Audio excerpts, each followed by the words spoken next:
తిరిగి బాండ్ పేపర్లు రాసిచ్చిన బాండ్ పేపర్లు ఇంటింటికి తిరిగిండ్రు చెప్పిండ్రా చాలా మంది అడిగిండ్రు మరి మీరు అడ్డగోలు చెప్తున్నారు అడ్డం పొడుగు చెప్తున్నారు ఎటువంటి అడ్డ చెప్తున్నారు యాడికెళ్ళి ఇస్తారా భయ అని అడిగిండ్రు పేపర్ వాళ్ళు అడిగిండ్రు ఇప్పుడు ఆర్థిక మంత్రి ఉన్నాయన టీవీలలో చెప్పిండు ఆయన ఇస్తాం చేసి చూపిస్తాం మాది పేద పార్టీ 120 ఏళ్ళ అనుభవం ఉన్న పార్టీ మమ్మల్ని మించిన సిపాయిలు లేరు అని ఒకటి జబ్బలు తెరిచే ఒకటి మెడలు తెరిచే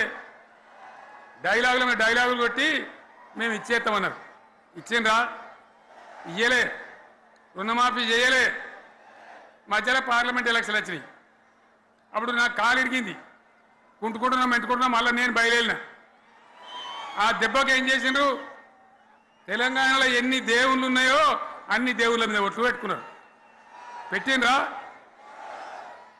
బహిరంగ సభలలో ఆడిడ కూడా కాదు ఇన్ని మాటలు చెప్పి ప్రజల్ని ఏమార్చింది ఒక ఉచిత బస్ అని పెడితే అది జుట్లు పట్టుకొని కొట్టుకుందానికి మనకత్తాను తప్ప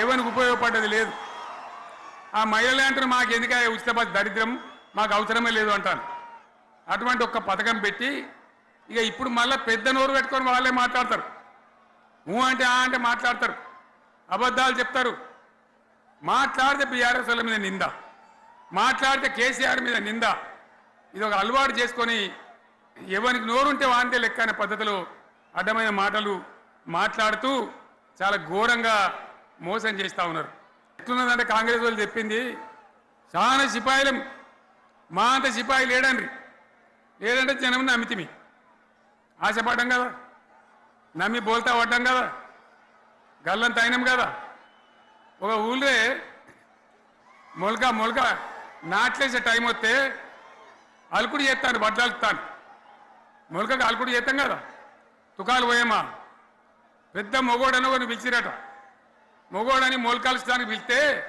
ఎలక పిల్లని చూసి ఎల్లంకర పడ్డాడు ఇక మా అంత సిపాయిలు లేరు మేము తెచ్చే ఇస్తాం 6 సందమామలు పెడతాం 7 సూర్యులు పెడతాం అని నమ్మబలికి ప్రజలను దగా చేసి మంచిగున్న తెలంగాణ నాగం పట్టించి ఓట్లు వేయించుకొని ప్రజలను మోసం చేసిండ్రు దగా చేసిండ్రు ఈ మాట నిజం మీ అందరికి తెలుసు ఇవాళ ఏం మాట్లాడతారు మమ్మల్ని ఎవరు నమ్ముతలేడు మాకు అప్పు ఉడతలేదు యాడికెళ్ళి తెచ్చేయాలి అని ఇప్పుడు మాట్లాడుతున్నాం అప్పుడేమో మాకు అపారమైన అనుభవం ఉంది మేము చేస్తామన్నారు ఒక్క మాట చెప్తున్నా మిత్రులారా ఇక్కడ నోళ్ళం మనమే కాదు నా ప్రసంగం టీవీలలో వినేటువంటి కోటాను మందికి కూడా నేను మనవి చేస్తా ఉన్నా ఇంత మోసం ఉంటుందా ఇంత దగా ఉంటుందా ఓట్లయితే రాని అవతల పడదామని ముచ్చట్నా ఎంతవరకు ఇది కరెక్టు తెలంగాణ ఎంత మంచిగా పోయేది ఇప్పుడు బొందలు పడగొట్టినరా ఎంత ఘోరమైనటువంటి ఫలితం మనం చూస్తున్నాం ఇవాళ ఏం జరుగుతూ ఉంది మళ్ళీ అన్ని మోపైనాయి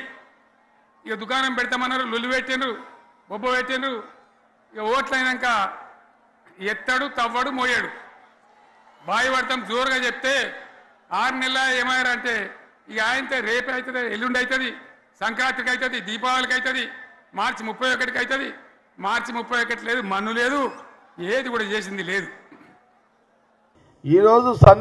ఈరోజు బియ్యం మీద 500 రూపాయలు ఏదైతే బోనస్ ఇస్తున్నామో దాని మీద చాలా హ్యాపీగా ఉన్నారు రైతులు ఎందుకు ఇప్పుడు సపోజ్ ఒక్క ఎకరాకు ఒక 30 సంచులు అయినాయి అనుకోండి సంచికి 500 వేసుకున్నా 15,000 2 ఎకరాలు 5 ఎకరాలు 2 ఎకరాల్లో వేసుకుంటే 30,000 5 ఎకరాల్లో వేసుకుంటే 70,000 అంటే మీరు ఆలోచన చేయాలి రైతులు కూడా తెలంగాణ ప్రజలు యావత్ తెలంగాణ సమాజం ఆలోచన చేయండి వరి వేసుకున్న వాళ్లకు బియ్యం మీద ఎక్స్ట్రా 500 రూపాయలు ఏదైతే ఆ రోజు రాహుల్ గాంధీ గారు చెప్పారో ఈరోజు సీఎం రేవంత్ రెడ్డి గారు అమలు చేస్తున్నారో అటు రెవెన్యూ మినిస్టర్ పొంగులేటి గారు కానివ్వండి లేదా ఇటు ఉత్తమ్ కుమార్ రెడ్డి సివిల్ సప్లై కానివ్వండి ఈ రోజున సన్న బియ్యంతో ఈరోజు సీఎం రేవంత్ రెడ్డి గారిని ఉత్తమ్ కుమార్ రెడ్డి గారిని శబాష్ అంటున్నారు ప్రజలు ఎందుకు సన్న బియ్యం అన్న మాట ప్రకారం ఇస్తున్నారు కాబట్టి చాలా సంతోషాన్ని వ్యక్తపరుస్తున్నారు ఈరోజు సీఎం రేవంత్ రెడ్డి గారిని ఉత్తమ్ రెడ్డి గారిని శబాష్ అంటున్నారు తెలంగాణ ప్రజలు ఇది నిజమే మాది మేమేం గొప్పలు చెప్పుకుంటలేము, వాస్తవాలు కొంత మీడియా ద్వారా మళ్ళీ ఒకసారి నేను రిపీట్ చేస్తున్నా. సన్న బియ్యం వల్ల అందరు హ్యాపీగా ఉన్నారు. 500 ఎక్స్ట్రా ఏదైతే రైతుకి ఇస్తున్నామో, అంటే 5 ఎకరాల రైతుకి బోనస్ ఒక 75,000 వస్తున్నాయి అంటే అది హ్యాపీ కదా వాళ్ళకి. అది ఓకే. నువ్వేది రైతు ఎకరానికి 5,000 అంటున్నావు కదా, 5 ఎకరాలకు 5 ఎకరానికి 5,000 చొప్పున అన్నా కూడా అది 25,000. కానీ మేము ఇచ్చే 500 రూపాయలతోటి 50,000 ఎక్స్ట్రా వస్తుంది. ఇది గొప్పతనమా అది గొప్పతనమా? ఇప్పుడు అంటే సంచి మీద 50,000 ఎక్స్ట్రా ఇవ్వడం వల్ల 5 ఎకరాలకు 75,000, 1 ఎకరాలకు 15,000, 2 ఎకరాలకు 30,000. ఇది రైతులు కూడా గమనించాలి అని మీడియా ద్వారా కోరుతున్నాను. ఇంకో మాట అన్నాడు, ఆర్టీసీ బస్సులలో ఆడవాళ్ళు కొట్లాడుకుంటున్నారు అని అన్నాడు కేసీఆర్ గారు.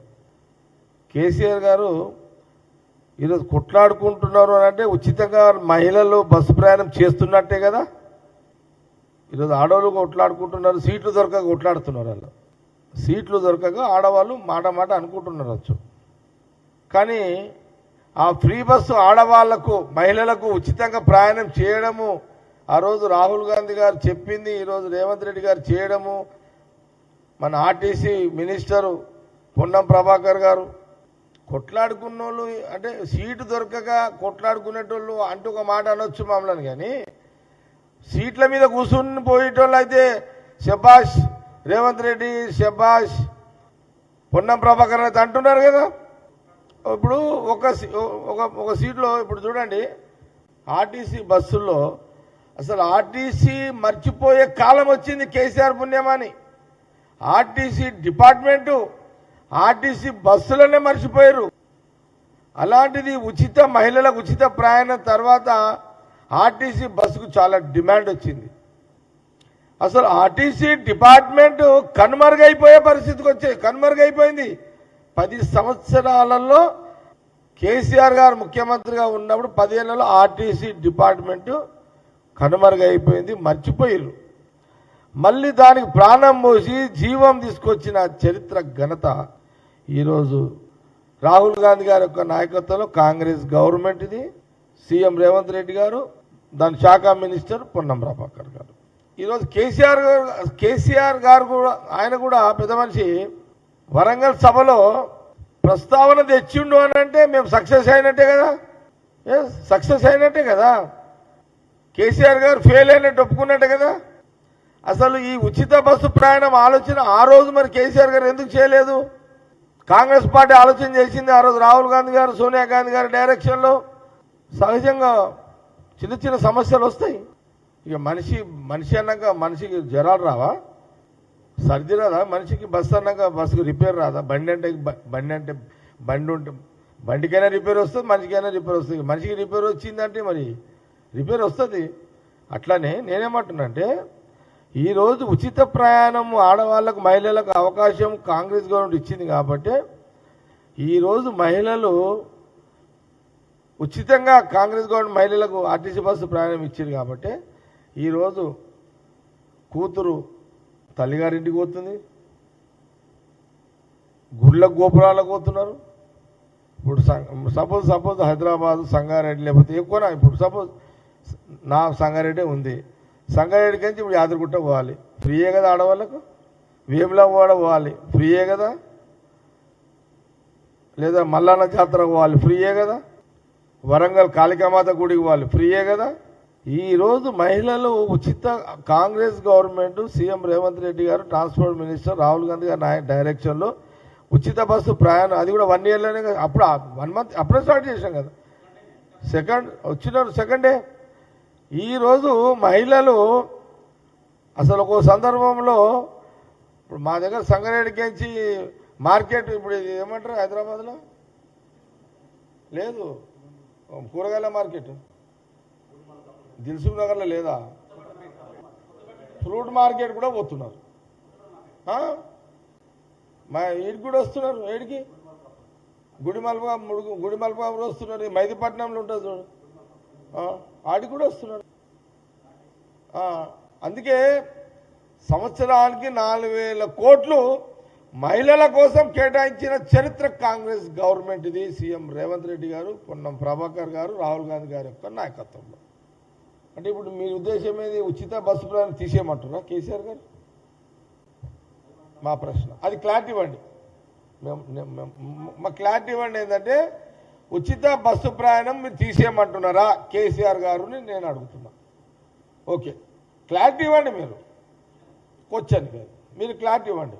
ఉచిత బస్సు ప్రయాణం ఉంచమంటున్నారా, ఎత్తేయమంటున్నారా? మీ డిమాండ్ అది. మీ యొక్క ఒపీనియన్ మాకు మీడియా ద్వారా షేర్ చేయండి. నాకు అనిపిస్తుంది ఉచిత బస్సు ప్రయాణం ఎత్తివేయాలా అని కేసీఆర్ మాట్లాడినట్టుగా అనిపిస్తుంది. ఇక మహిళలు ఆలోచన చేసుకోండి, ఇక ఆడవాళ్ళు ఆలోచన చేయండి. చూడండి, 10 ఏళ్ళ తర్వాత ఈరోజు కూడా కేసీఆర్ గారు సభ అంత సక్సెస్ కావడం కారణం కూడా మేమిచ్చిన స్వతంత్రమే. మేమిచ్చిన స్వేచ్ఛలు అంత పెద్ద సభ పెట్టి లేని ఉన్నట్టుగా ఉన్నే లేనట్టుగా చెప్పే స్వేచ్ఛను కూడా నీకు ఇచ్చేసినాం. నీ 10 ఏళ్ళ పరిపాలనలో మేము సభలు పెట్టాలంటే ప్రతిపక్షాలకు సభలు పెట్టుకునే అవకాశం మీరు ఇవ్వకూరి. పోలీసులు అడ్డగిస్తున్నారు, పోలీసులు ఎక్కడ పడితే అక్కడ ఆపుతుర్రి. ఇప్పుడు మీరు రోడ్ల పుండి డ్యాన్సులు చేసుకుంటూ పోతుంటే కూడా కాంగ్రెస్ పోలీసు వాళ్ళు ఏమనలేరు. ఇప్పుడు ఉన్న వాళ్ళంతా కాంగ్రెస్ పోలీసు వాళ్ళే కదా. టీఆర్ఎస్ పోలీసు వాళ్ళు ఏమో కాంగ్రెస్ వాళ్ళు సభలు పెడితే ఆడాడు ఆపుతుర్రి.